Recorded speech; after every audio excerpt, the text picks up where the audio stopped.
Good evening and welcome. Hi everyone. My name is Chris Lewis. I'm the John S. Benke Director of the Henry Art Gallery. Ooh. Got some feedback there. Thank you all so much for being here tonight. And for all of those that are watching online as well. Can everyone hear me? Okay, great. Before we get started, I would like to take a moment to acknowledge that we at the Henry live and work on the unceded ancestral lands of the Coast Salish peoples and the shared waters of all tribes and bands, named and unnamed, including Suquamish, Duwamish, Tulalip, and Muckleshoot nations. The land acknowledgement reminds us of our connections, indebtedness, and responsibilities to the peoples and the more than human kin where we live and work. We invite you to join us in paying respects to elders past, present, and future, and to consider what paying those respects means within the work that we do as individuals and within institutional frameworks. This evening, we have the absolute pleasure of welcoming artist Martine Gutierrez as the 2024 Monsen Photography Lecture speaker. This annual lecture brings today's most important makers and thinkers in photographic practice to the Henry. Named after Drs. Elaine and Joseph Monsen, the series is designed to further knowledge about and appreciation for the art of photography. I extend my heartfelt gratitude to Martine for flying across the country to be with us for this special lecture series. We are so excited to learn more about your practice, and it's really an honor to have you here. My thanks to Shamim M. Momin, Director of Curatorial Affairs, for bringing Martine and her incredible works to the Henry. I hope you all have had the opportunity to see the presentation of select works upstairs. If you haven't, it's an absolute must-see, and I encourage you to. My gratitude to Maren and Jeffrey Monsen Granger, who endowed this lecture series in 2016 to honor Maren's parents, who notably in 1996-97 gifted the Henry quite an extraordinary photography collection. Maren is also a Henry board member, and we could not be more grateful for all the ways she champions the work we do here at the Henry. Maren, where are you? Oh, you're right here. Thank you so much.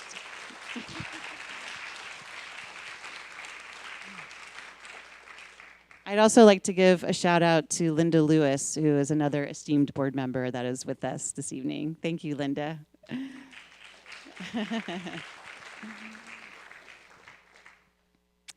I'd like to thank Jeff Lee from Ryan Lee Gallery and also Christian Whitworth from Frankel Gallery for being here this evening.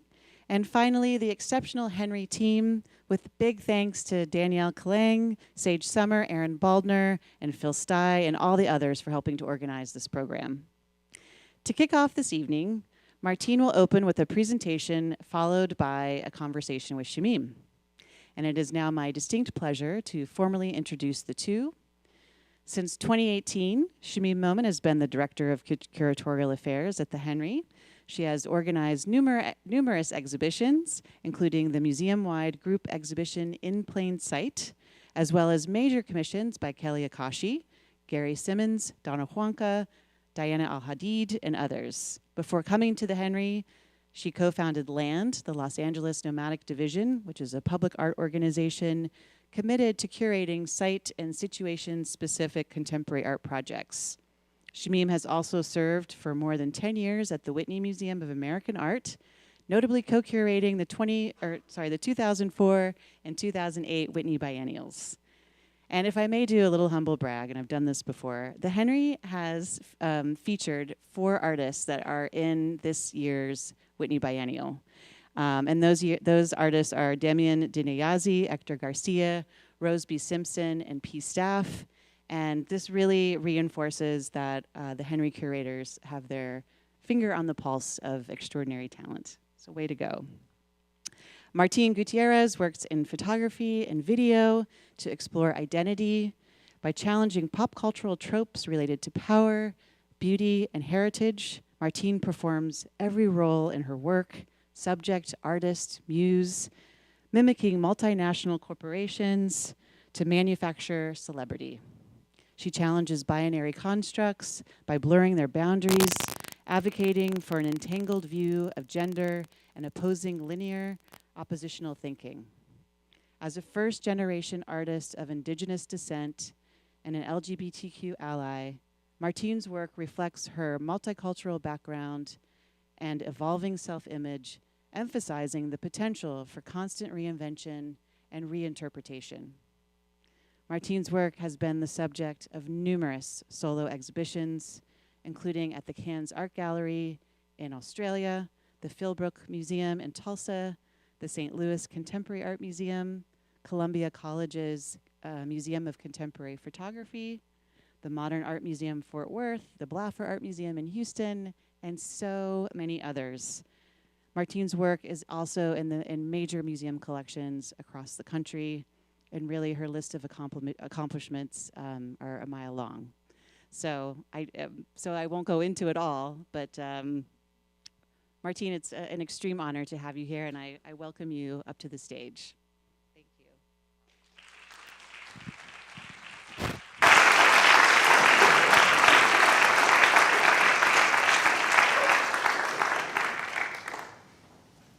You can keep going.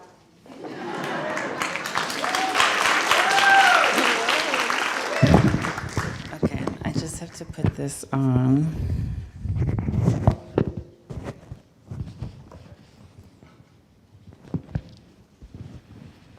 Hello. Okay, I'm nervous. I haven't done this in a really long time. I am single. I do live in New York. For those of you who are not familiar with my practice, oh well. This is not the time, well, when you're gonna learn. I was told I can talk about anything I want. So I just bought this tablet, and I'm obsessed with it. No. Okay, cool. So there is work upstairs that I made. Everything that I will be showing tonight is kind of from the same chunk of time. What is time, you might ask? I don't know. It's culturally cyclical. It's inevitable. It's, at this point, maybe even grating, as we seem to be faced with just like garbage, like the amount of kind of visual garbage that is put out every single day that kind of has assimilated symbols that we understand as having a hierarchy of power and a reference to something that was good once, and it just kind of isn't anymore, but because you can recognize it, it still holds, you know, the canon of the meaning. Maybe this is too abstract. I have some images. This is a better white balance. I feel like without this, yeah. I need this. Oh, wait, okay. And this will focus, right? Okay. Yeah, so like I'm saying, we have a vocabulary visually now. We are immersed in so much screen and so many advertisements that are pulling from the same references that are historical and biblical, right? We kind of all know who this woman is. She's been remade so many times. There she is. We know who this is. I don't even have to tell you, because we know, right? She is mother. She is a pop star. And pop stars need her, right?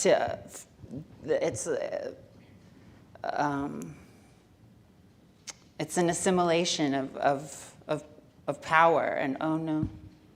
Okay, wait. Like I said, I just got this. Oh no. No.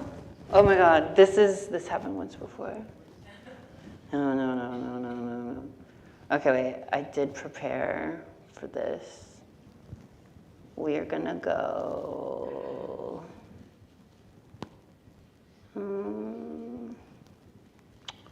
Drive.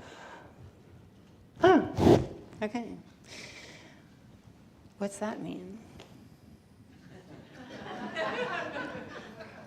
Oh my God.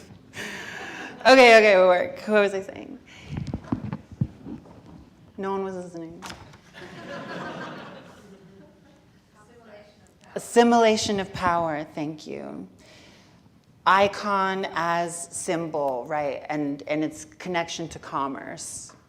And we know who that is. It's Mila Jovovich as Joan of Arc. And you can buy it, and you can be Joan of Arc. That's where we're at. Like, to call someone an icon, what does that even mean? Work, slay, honey.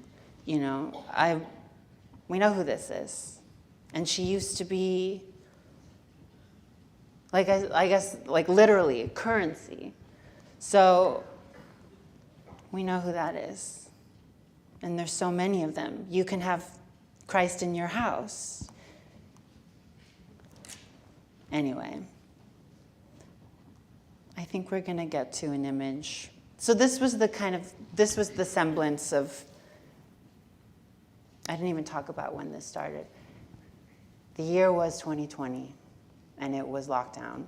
And I had this commission from Public Art Fund to do a series that would be on bus shelters.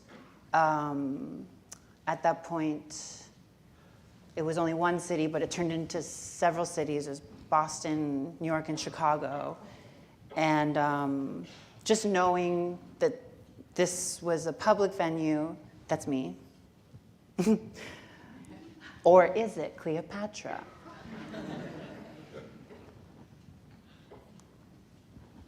But yeah, commission was for 10 images that would be on bus stops. I mean, what does Cleopatra even look like?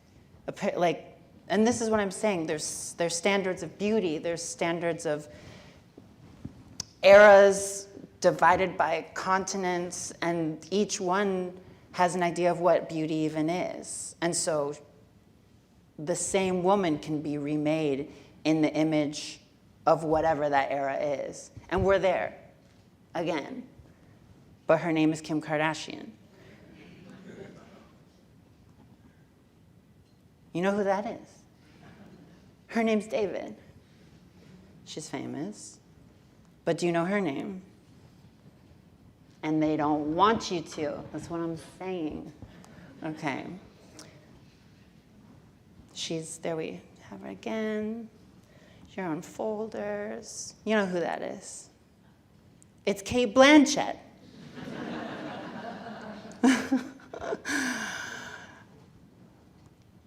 You know who that is. Anyway, so 10 images, and it just felt like the end of the world. It just felt like, why even make a series? There's no one that can even go outside. Who's taking the bus? And it really forced me to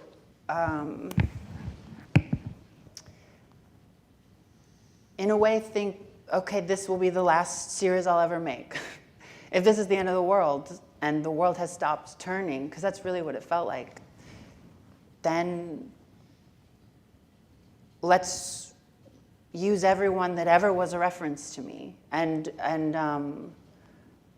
was a symbol of something to aspire to, and was a symbol that helped me manifest who I am today. I mean, queer allegory, Disney, thank you. But Mulan was literally a poem from ancient China. And honestly, it was very, very close. They did a very accurate job of depicting kind of their allegory. You know who that is. But yes, the currency of these symbols when you take them on. And also that this is bigger than identity politics. It's not just me speaking about a culture that I am from, a land that was taken. We're global. We are the internet. And because of that,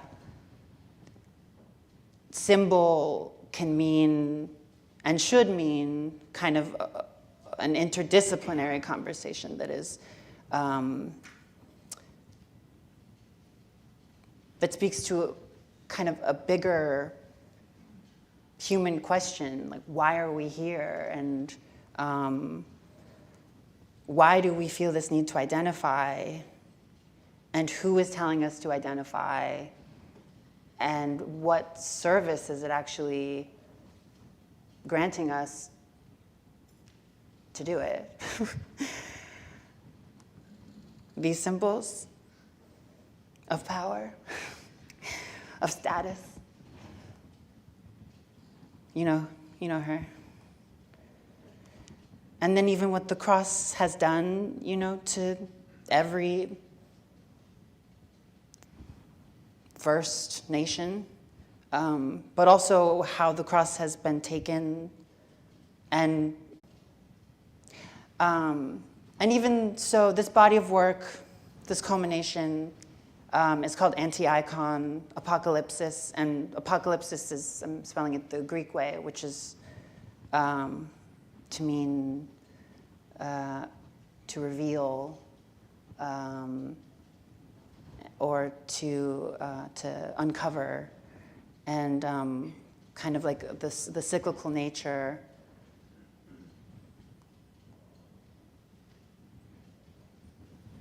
And I've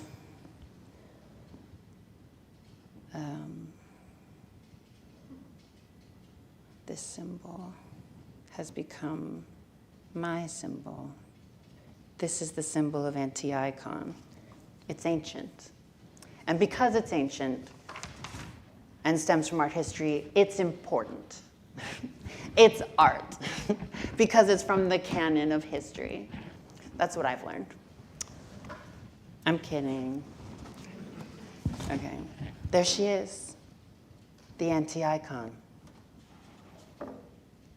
the apocalypse. I don't want the water in this shot.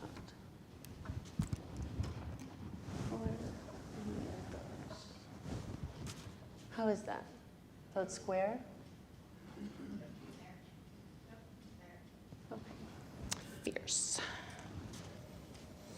I wonder if I should show you. So when it was for Public Art Fund, the work, because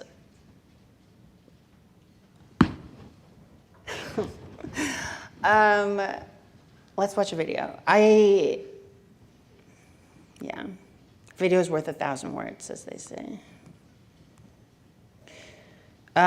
This will give you an eye into process. I shoot everything alone, ideally, with a camera on a tripod and a timer, and the timer has been everywhere.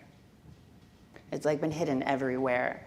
just so it doesn't feel taxed. You know, I'm not forced to really position myself in any way.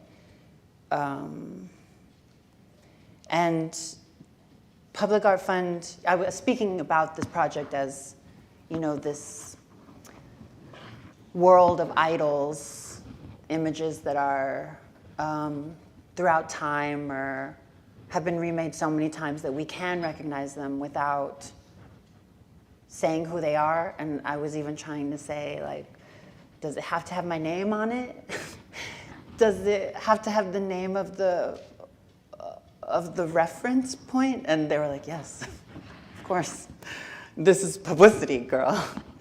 And it's been a challenge in a way. Like, I feel like I'm holding on to some kind of anonymity that isn't allowed in today's world.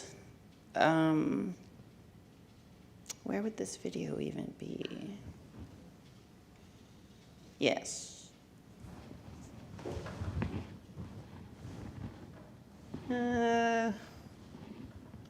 We don't really need sound, but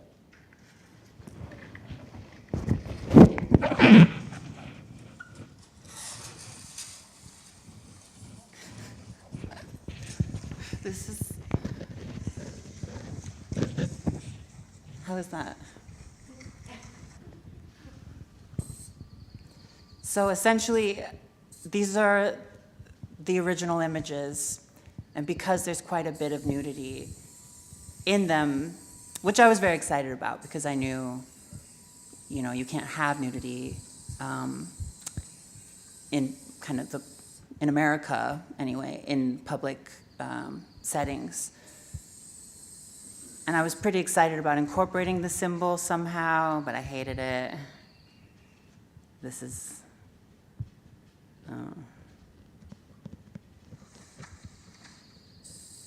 I just feel like I was kind of ruining the images. I mean, that's kind of what graffiti is doing, right? It's like reclaiming them. And I like this idea that if it was spray paint, it might look like someone kind of assaulted the bus shelters. My mom's filming.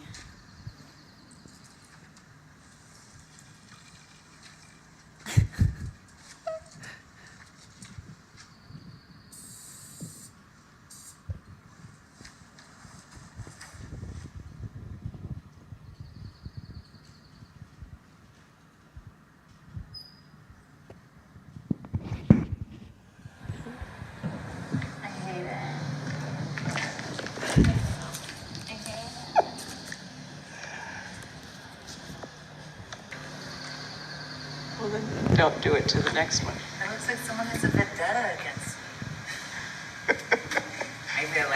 Maybe I like that. I don't like that. Oh no. Everyone's seen nipple. Everyone's seen a dick. Maybe not mine.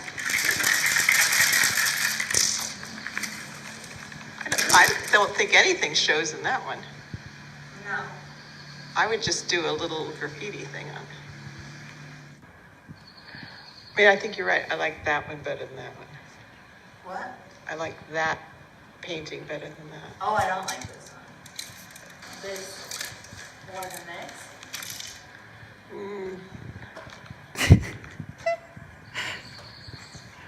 No, I like this better.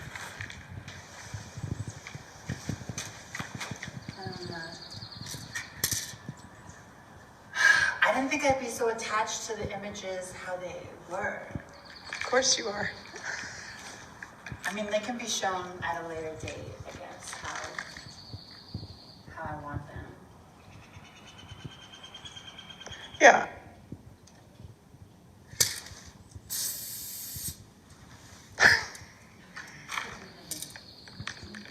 That's kind of cool. Now she's a cyborg.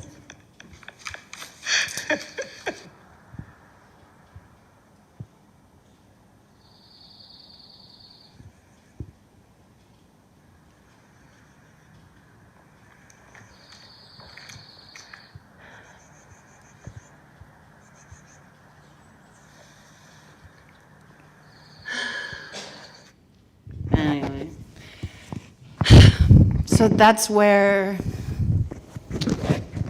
also where I shot the series, in that swimming pool.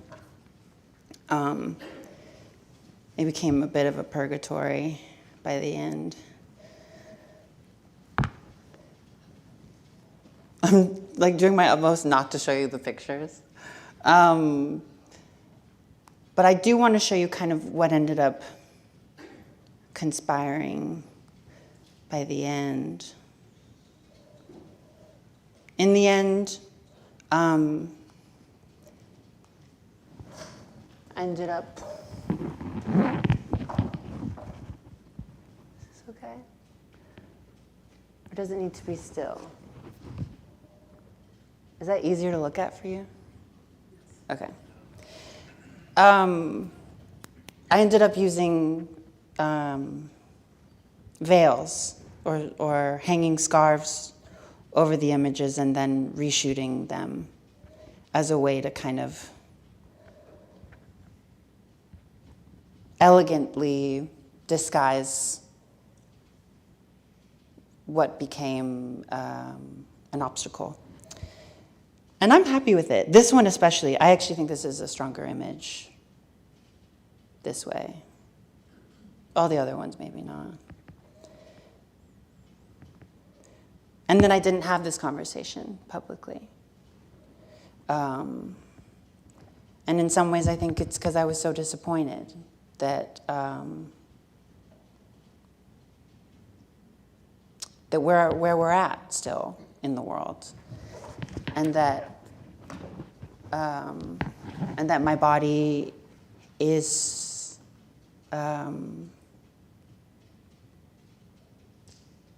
so political.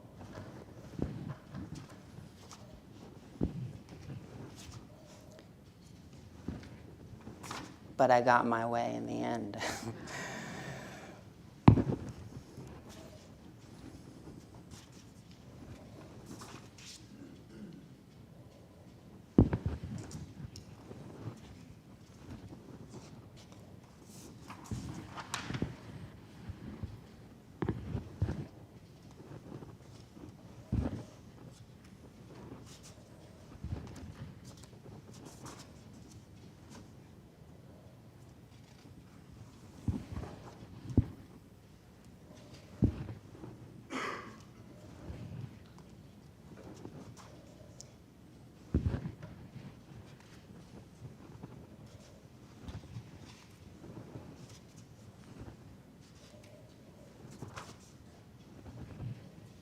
So there's writing hidden in the center of this book that I will read from, and then that will be the end of my solo moment.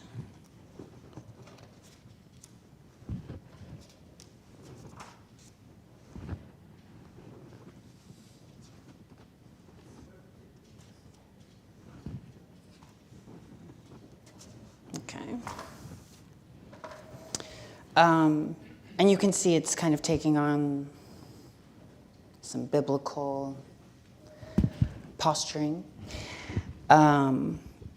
which I think endows it with a nice amount of power. And there's citations throughout at the bottom, and it's anywhere from,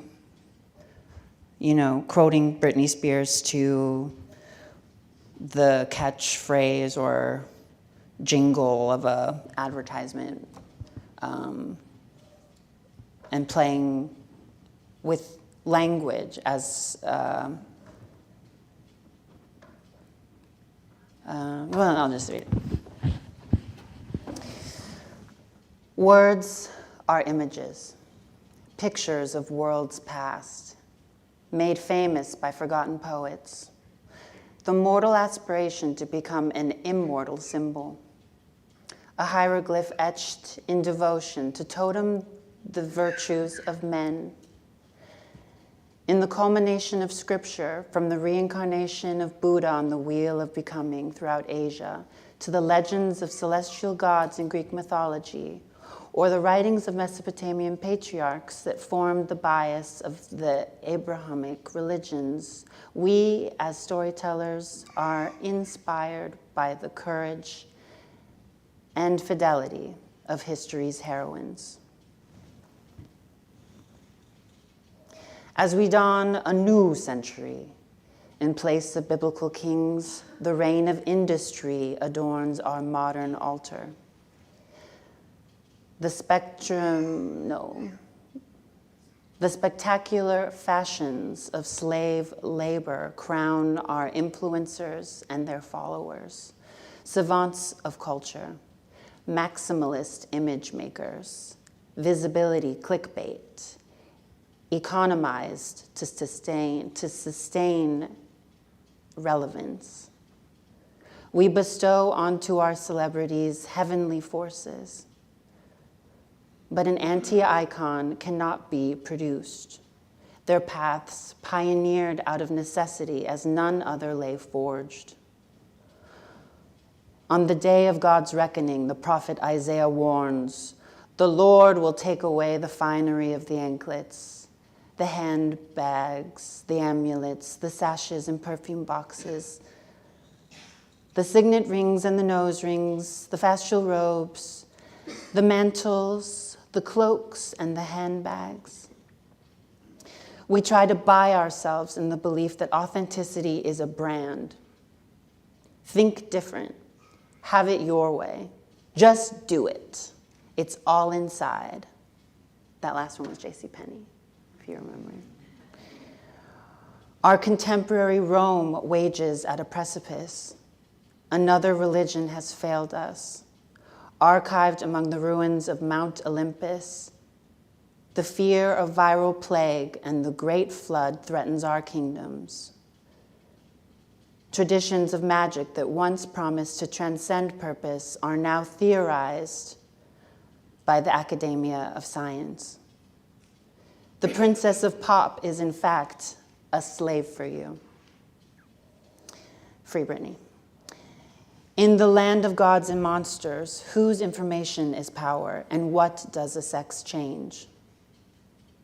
What does it matter when a civilization approaches its end? Maybe she's born with it. Maybe it's vision, hallucination, belief in an imminent end of the present world. Maybe it's a modern cataclysmic event to blame for our misfortunes. Maybe we've lost faith in objective truth. Maybe war is peace, freedom is slavery, ignorance is strength, and some things that should not have been forgotten were lost. History became legend, legend became myth, and event horizon was laid to rest, renamed as a noun of destruction, havoc, devastation, carnage, and conflagration. Apocalypsis. The Christian end of world story, rendered into English from Greek apocalyptin, I don't know how to say that, to uncover, disclose, a revelation. When summoning direction in these uncertain times, the chronicles of the divine feminine endure.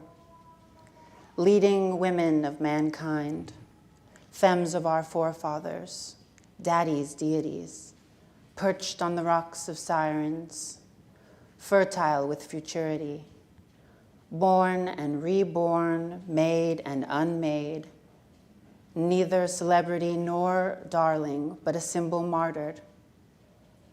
She rises from the silt revealed, anti-icon, the radical ethos of femininity, challenging history through her strength, perseverance, and beauty. Beauty we covet and fear, censor and mourn, envy and punish. There's no excuse for the young people not knowing who the heroes and heroines are or were. Whether a Magdalene or Mulan, Joan or Judith, she is a prophecy destined, born both before her time and a visionary of a future that will come to pass. Fallen from the norms of society in life to rise unto an idol in death. Even if worshipped as the goddess Aphrodite or Queen Cleopatra, she is the simultaneous mythos of aspiration annotated by history. A threat to how power describes the world, she becomes something far greater than armies, something strong enough to topple kings and generals, to crumble nations and birth empires. Faith. And its inevitable change. We are not monoliths. Every few hundred years, evolution leaps forward. I'm every woman, liberated from shame. Split a piece of wood, and I am there. Lift a stone, and you will find me. Behind the aura, I will open my mouth in parables. I will utter what has been hidden since the foundation of the world. Anti-icon. The collapse of the pedestal. The end of the chosen one. The hegemony of definition and image undone. You shall not make for yourself an image in the form of anything in heaven above. No more idols. No more angels. Fuck Madonna. Free Britney. Push the needle. Be transformed by the renewing of your minds. Your liberation is bound in my liberation, where dreams come true. The truth is out there. Is it in you? Gatorade. Is it in you? Anyway.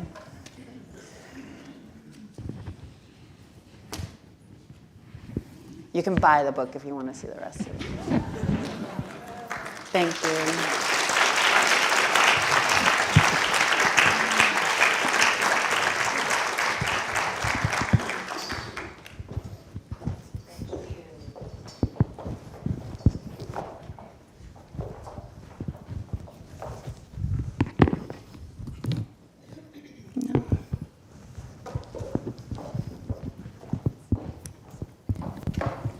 Do I need no.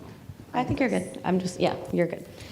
Well, there's so much to say. I'm going to try to organize my thoughts a little bit around all of that and all the questions that I have. But I thought one of the things that strikes me around everything that you talk about is this idea of control. And whether it's control very literally in terms of your process, which I'd like to ask about, but also control of the image, or rather breaking the control of the image. So the release of and creating a freedom around these images of the icons or of yourself or of identity. And I think I'll go back to something you said about shooting by yourself and why that was important to you. You had mentioned something this morning about that coming a bit out of when you first started creating work, you were spending time on your own, and so needing to find a way to create that space, but also a way to find a way to define yourself for yourself and for others who were confused, was the word that you put, about what you were, who you were and how you are. Yeah. And that felt like a really interesting origin of like this aspect of control, again, both literally in the process as well as like out in the world. So anyway, that was a lot, but can you talk a little bit about that idea of control?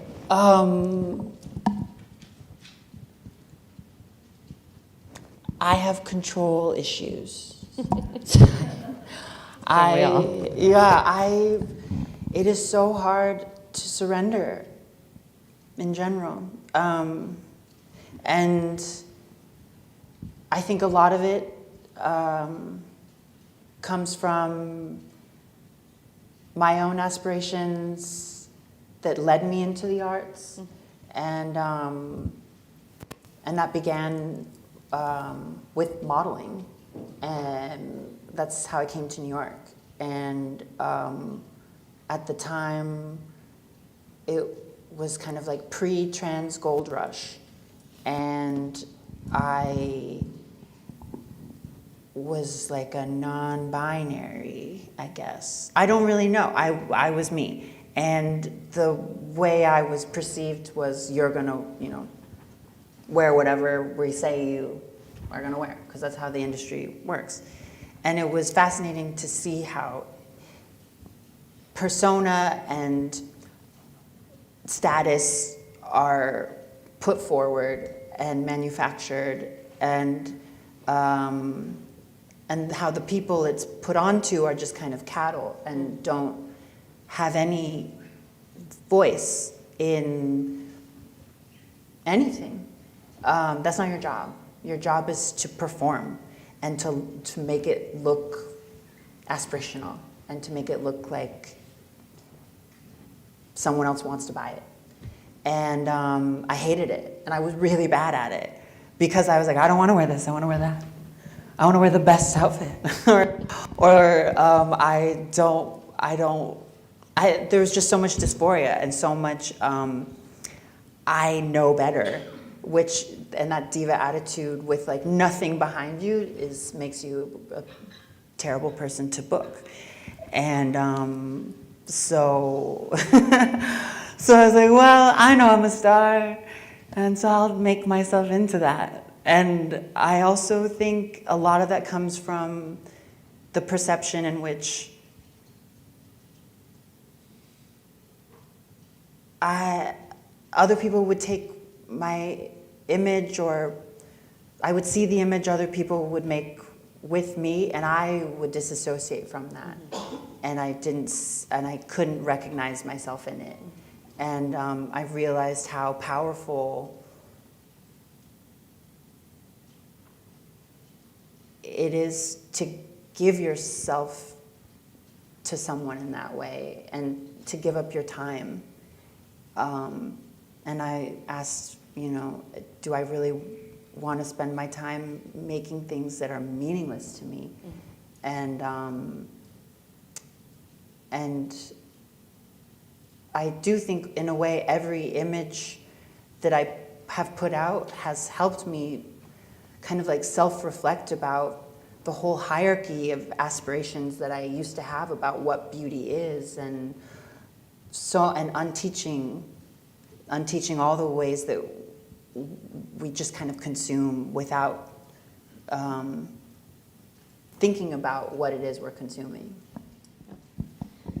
I mean, I think this was probably the impetus, I imagine, for creating Indigenous women, right? I recall the quote that's often brought up: if you weren't going to be put into those magazines or be able to control how you were imaged in such magazines, you would make your own, and not just as subject, but also as the creator, as the director, as the muse, as all of the roles simultaneously, to, I surmise, to create a more holistic identity, where one is not one or the other thing, but all of the things at once. Right. And also to show us, or to show people the way it works. Yeah.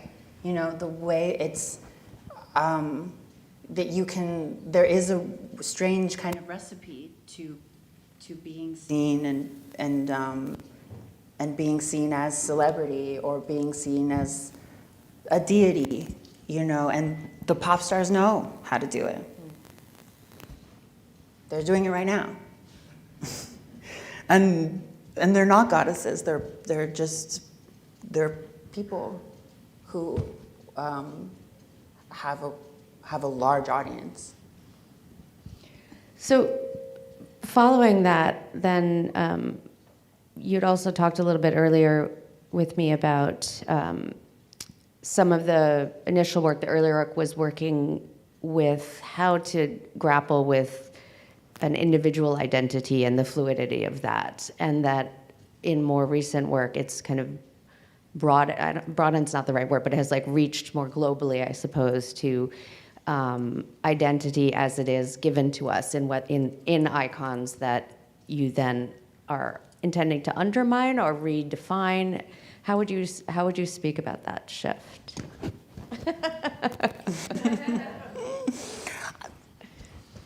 Okay. That's for you to decide. That's totally up to you. Finally, you have to make a choice. I suppose then, what would be, you work in so many different disciplines. Yes, this is the Monsen Photography Lecture, but you also work in so many different media, and each of which has more or less aspects of that control that we were talking about before. You also mentioned that you are adding another medium to your disciplines of choice, Right. One which may not allow for the kind of control that you're used to. Mm-hmm. Can you talk a little bit about that? Yeah, I told you in confidence. Hey, I checked. That I am surrendering. I'm doing my best to give up control and pursue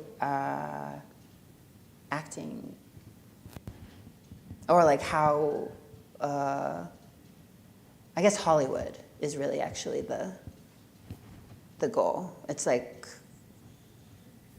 I kind of infiltrated fashion, and then fashion asked me to, like, kind of ushered me in a funny way. They're like, "Oh, can you do that for us?" And I was like, "No, no, you're the worst. You have no soul." But then, like, I think this is the same trajectory. It's like venturing into Hollywood and trying to understand like how a movie is really made, and that audience, and just the sheer difference in audience. But that starts with, I think, acting. Before you're like a director or anything else, it's really like understanding the permissions of what someone asks of you and how to ask for it, and that's also something I'm very excited to exercise. Do you find it difficult, though? Are there necessarily other people involved with the project that the acting that you've just done? Well, you can't do it all. Yeah. Yeah. But is that a difficult vulnerability for you to release that control, since that seemed to be so much a part of like taking back the control of your image or identity? Well, it's been, so I was already approached by an agent, and that was funny. I very politely, I feel like, made it obvious I didn't want to take the meeting. And she was just like, "Why wouldn't you? That's every actor's dream, you know?" And Hollywood doesn't care about the arts. So I get to kind of like start over in a fun way too, where I'm no one and anonymous. And I kind of think that I don't have really any interest in auditioning, or I mean, I do, I guess. It sounds like fun, but it ain't actually getting the role.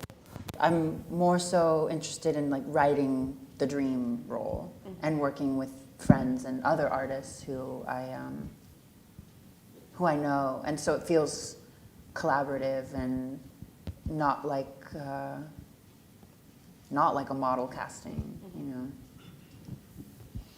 know. And would you say that endeavor is different, that feels different from the performative aspects of your work that you do currently or that you've done before? I mean, certainly you're occupying different characters in a lot of or different parts of yourself, I suppose you could say as well, in all of the other series, but you also do performances where you get to have a kind of protection of the character. Mm-hmm. We were talking about nervousness earlier and kind of how, speaking to a large public, how you armor yourself to some degree, and it's easier to do to some extent when you're putting on a different person to some degree. And does it feel the same in this as you're moving? Is this kind of pushing that forward into even a greater degree? Yeah, I think I've always been. I think everything is a chance for persona, and I never looked at the photographs as specifically one thing or that I was doing one thing.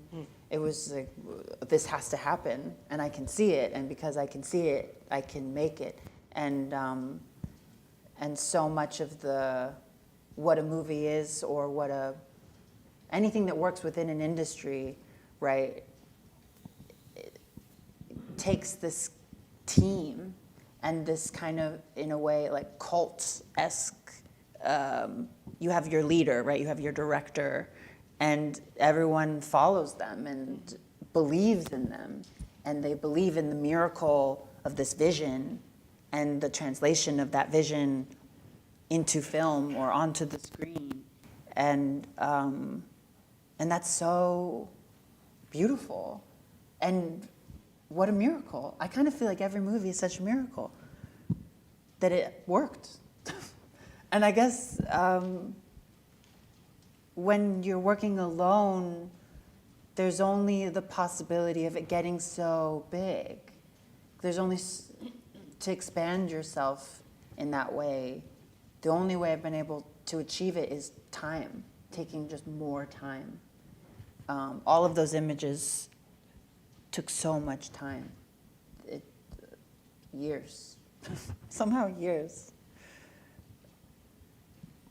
The anti-icon images, you mean? Yeah, because I shot them in like 2020. Right. And then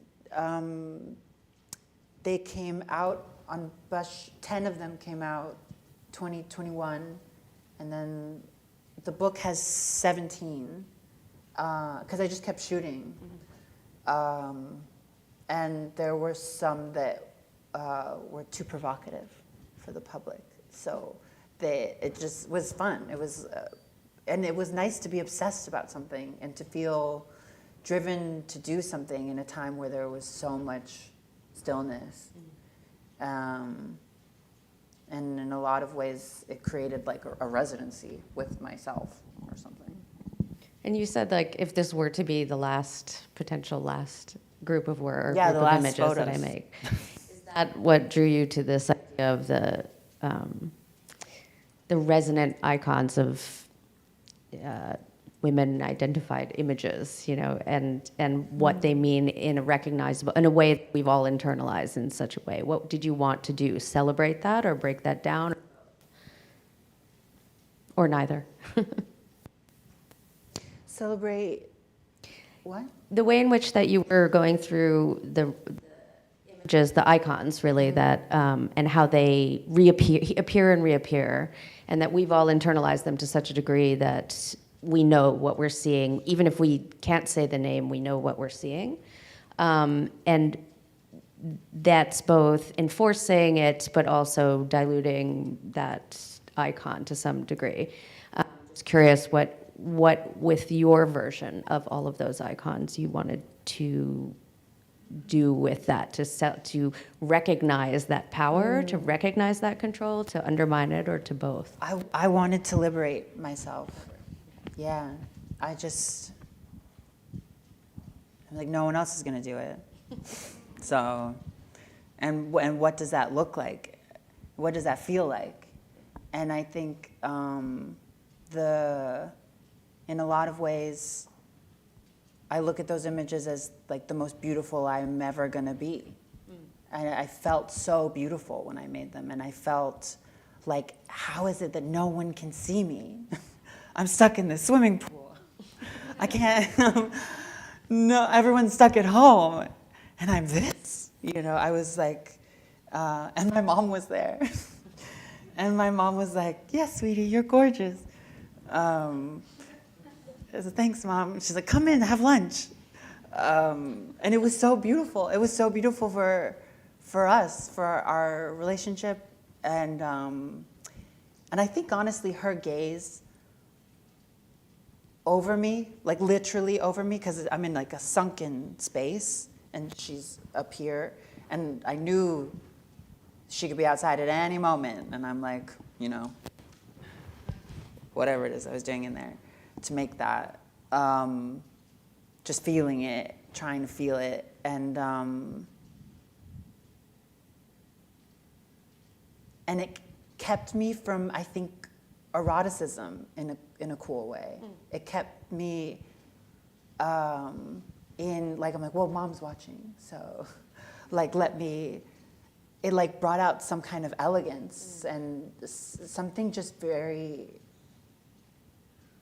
it was like not sex, and in a way, that's what takes it away from fashion imagery. Yeah.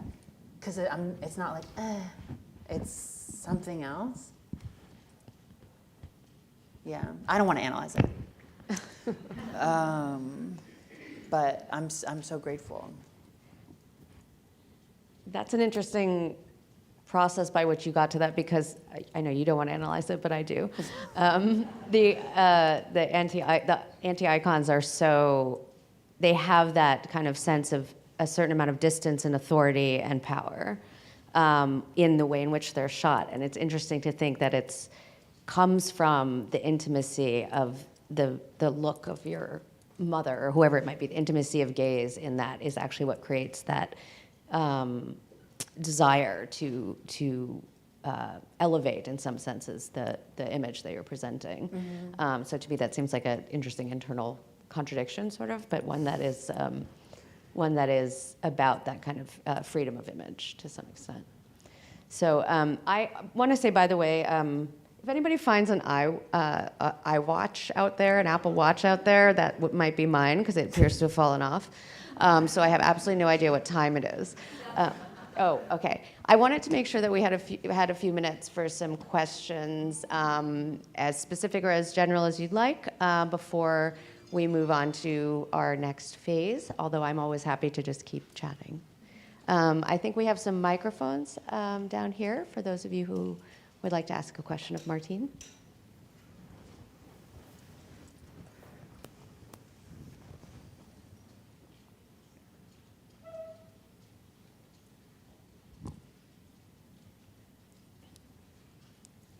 There's one back there.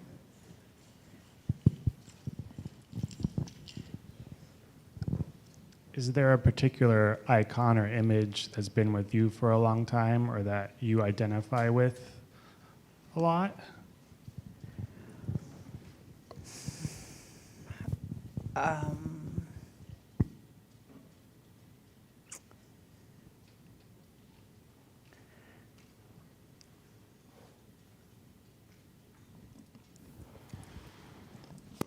Oh, it's awkward because I feel like I'm going to meet her, and it's just going to make it weird. If I say, she won't watch this. It's fine. I feel like it's Angelina Jolie. I do. I feel like it's Angie. Like ever since I was a child, and I saw Tomb Raider, I saw myself. I did. I was like, that is me.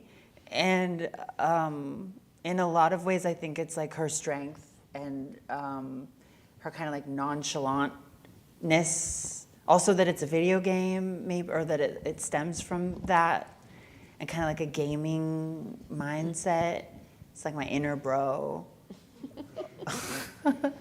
And I feel like but that goes back to acting and like character. And I do think, and you saw a lot of the sources, I put film, because I do think film was my parents aren't artists. And my introduction into the arts and into these hierarchical figures in culture, in art history, was through film and sitting in front of the screen.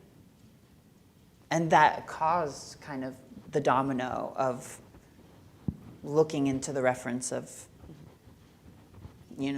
their archive, the way they've been remade so many times. But because she herself is, of course, referencing back Yeah. to other icons as well. Yeah, because and even in the reference of Angie, it's Yeah. like it's not Angie. It's Tomb Raider. Yeah. So Tomb Raider. Hi.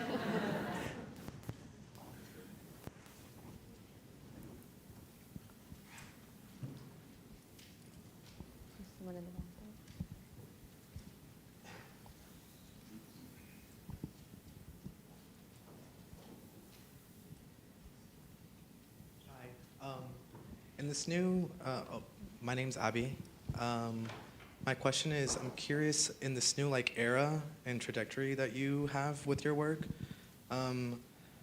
I see that you are, your process is looking backwards towards icons. At what point do you start allowing yourself to just do without precedent, I guess, in this new body that you're going into, and allow yourself to become the icon, and then move onward from that? I'm curious to see what your thought is on how you would express that going into the future. Yeah, that's a great question.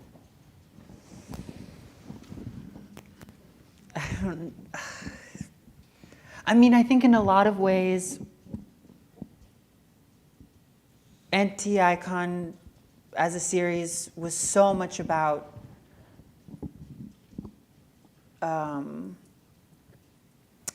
minimalism and trying to strip back everything, guys, the costume that is, so much a part of other artists that work in self-portraiture and myself. It's so much about the addition of something, hiding within something, and what does it mean to really embody something, to embody the spirit of something, and if, I don't know, in some ways, I kind of feel like what the work is, it's like it is just me. And maybe I'm just I need time and the distance. I mean, in a lot of ways, and I talked about this with my gallerist, who's here, Jeff, that I was gonna release this work when I was old, and I was really excited to be, have scoliosis and gray hair, witchy, and be sitting there and be like, oh, look at what a babe I was. And the power of that, the power of kind of wisdom to insight that I don't have right now, because my proximity and my, what do you call this? My perspective is so close, I think that's our problem. Our perspectives are so warped, and we talked about this, being stuck. It just feels like we're so stuck right now. And I'm kind of to become an icon. Is that going to be helpful to anyone? I don't know. Well, I suppose it would depend on how one may redefine or break the definition of icon, the way in which you spoke about it in the writing, in terms of going beyond whatever normative definition of that or assumption of icon is, and where that freedom is within that. And is that possible, to be an icon and also have that freedom? Because there's something about an icon in and of itself is something that is recognizably as a thing, right? Yes. It's unchanging in a way. Right. And so how do you then have freedom as an icon? Right. That might be your next question. Oh my God, okay, my icon is change. The power of change. Oh. I may have just changed the other question, my answer. I actually think someone I grew up really idolizing, actually I'm not gonna say it. Oh, come on. No, That was a tease. I am a tease. Okay, that's allowable. Well, we'll wait with bated breath to find that out. Next I one, suppose. next artist talk. Yeah. Do we have any other last questions? I don't want to, I think I'm going over time already. Mart. Martine, really enjoy your work, and so, anyway, you've had so many different bodies you've worked on. I'm wondering if you might talk a little bit about the pieces in the show that are there. Right. Yes. So that same summer, I made, we were in lockdown, and I had a show releasing of works that were very much, I think, I kind of don't want to say what it was about. What's a better way to talk about it?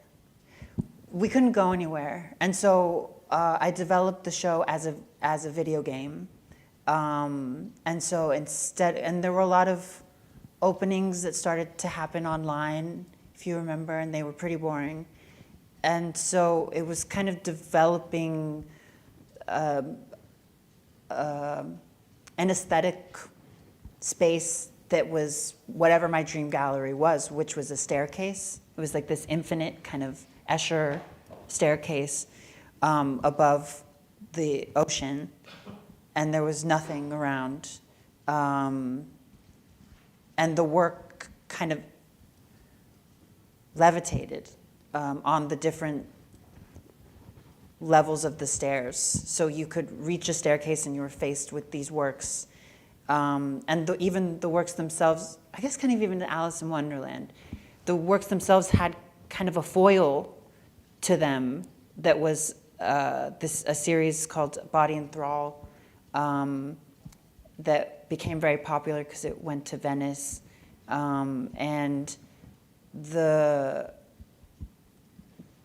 work was made in kind of response to that as this kind of, if one thing was so exotic, right, it was really looking at my heritage on my father's side and kind of Mayan indigeneity, that the other side would be my mother's side, and she's American, and she's Caucasian, and the aspiration that I always felt towards beauty and didn't feel that I fit in, or kind of felt between.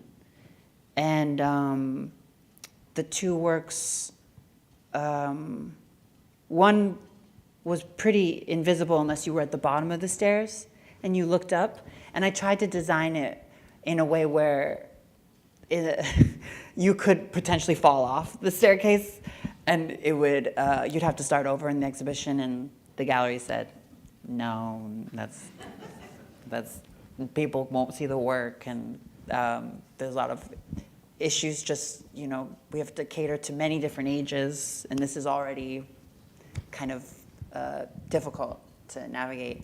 And the platform itself had a lot to do with voyeurism.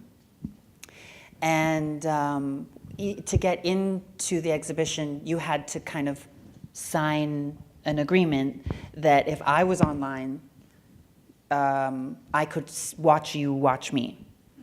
And it gave me access to your computer camera. And I think that also deterred people from wanting to see the exhibit. But it only seemed fair because also in the exhibit there was a film, a smut film, or a kind of play on a smut film called China Doll. And the film was kind of this aspiring actress, actually, with like platinum blonde hair, very kind of Marilyn meets Brigitte Bardot, who's me, and her big role is a sex scene, essentially, and the actor is a mannequin. And so like the simulation of this, and I posted it. Kind of my ploy to publicize the show was to treat it like it was real, and it was a film that had leaked, and it became this thing, this like viral thing online that got me banned from Instagram, which was ironic because like nothing even happens, you know, in a way in the film, and people were, I don't know, and I guess that's the same ploy as the magazine or as a film. Like I'm interested in these ways of kind of usurping cultural gaze.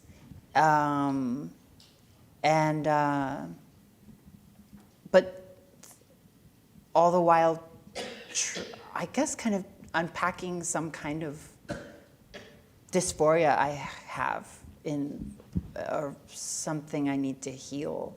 And so I can move past it, and I can evolve, change. I don't know if that speaks to what the work is exactly. But I, in a lot of ways, because Body Enthrall was the last kind of chapter of Indigenous Woman, and because that magazine, I took on so many different aesthetics of photography to look like different photographers and to look like different people, because when you look through a magazine, it's not just one person. I think that series really was me coming to a place where I found a signature way of taking pictures in a turn of events. And for those of you who haven't seen it, so you'll see selections from both of these sides, so to speak, of Martine's heritage to some degree. So you see the blondes and the Indigenous women facing off to some degree to one another, or mixed together in the way that it's placed. So keeping that in mind when you walk through the gallery would probably be helpful in thinking about how the show is intended to read together. Yeah, but you don't need to know that. You don't need to, but it's nice. I'm looking for somebody to give me the time nod. I'm not sure, but I'm assuming that I'm already, okay. Is that? Okay. Well, usually we are at an hour, but I would also just like to offer the floor for any last question. I did want to make mention while you're musing on that the Anti-Icon series will actually be on view not too far in Vancouver.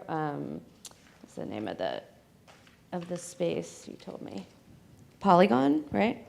Opening in July. So for those of you who are interested to see that in its entirety, that will be your chance and not too hard to get to. And similarly, or rather, just to make mention, what we're showing here is a selection of these three actually, broader series. So just to keep that in mind, that was, it's really a way to delve into these different aspects of different moments of Martine's approach, as opposed to a comprehensive view, obviously, in a single gallery. So please feel free to explore each and every one of those as you see fit. And again, one last chance. Oh, yeah, we got somebody.